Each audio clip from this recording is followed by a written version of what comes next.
discrimination against the Japanese didn't necessarily start because of Pearl Harbor. Before, many times, their Caucasian neighbors they would be very jealous of their success in many fields of possibly language, education, maybe not. The Japanese were not only successful in the agricultural field, but even Japanese American children were excelling in their studies at school.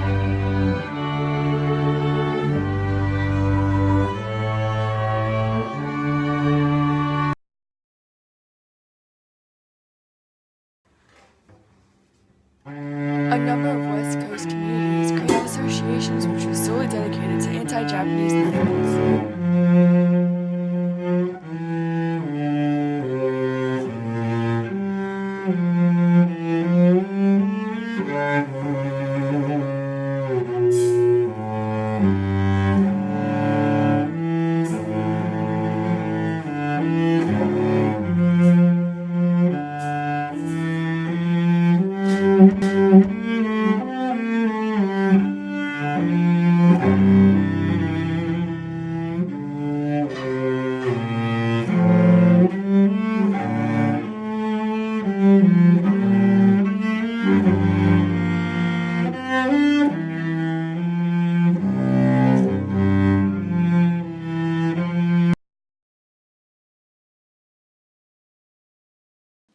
Right after December 7th, wherever I went, I felt self-conscious and embarrassed.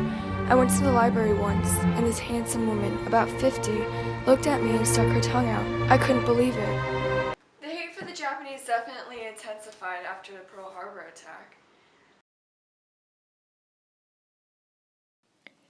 Even before Pearl Harbor, Asians tried to prove their loyalty, but media portrayed them so negatively that the trust of Asians dwindled and the loyalty and trustworthiness of Asians were questioned. There were rumors that the Japanese were going to help the enemy, so people from the government would come to the homes of Japanese, searching for some evidence of spies.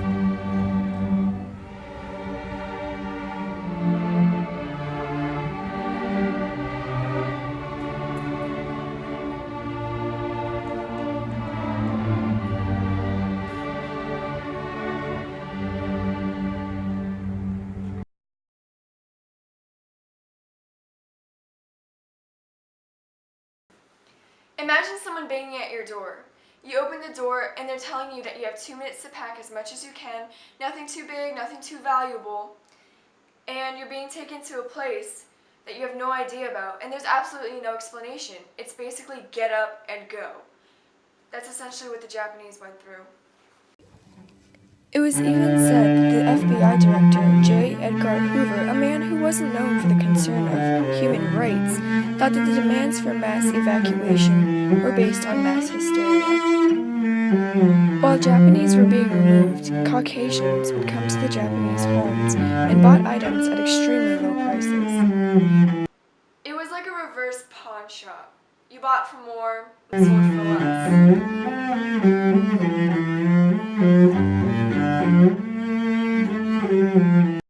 So much we left behind, but the most valuable thing I lost was my freedom.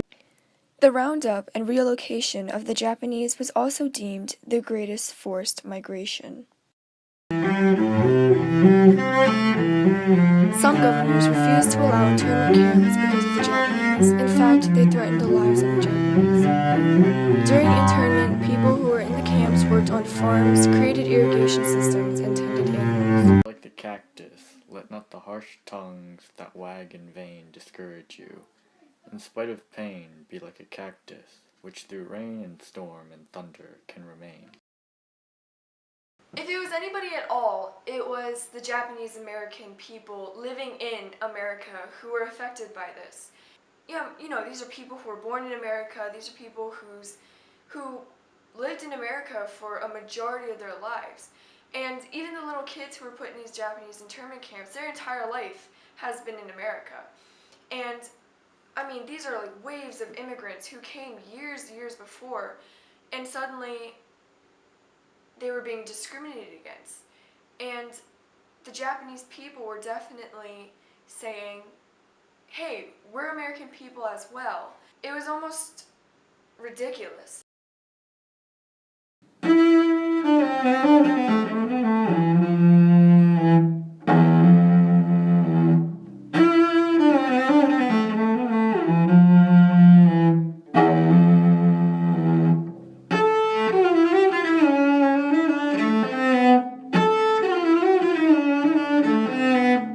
remarkable thing is that Japanese children pledge their loyalty to a country that imprisoned both them and their parents.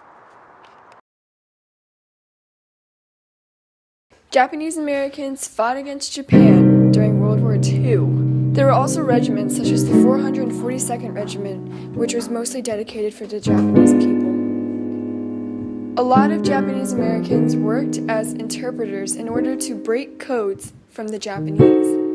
One of their biggest struggles was learning how to speak the language. One of the greatest accomplishments was by Bob Kubo, a man who persuaded 120 Japanese soldiers to surrender. The remarkable thing is that the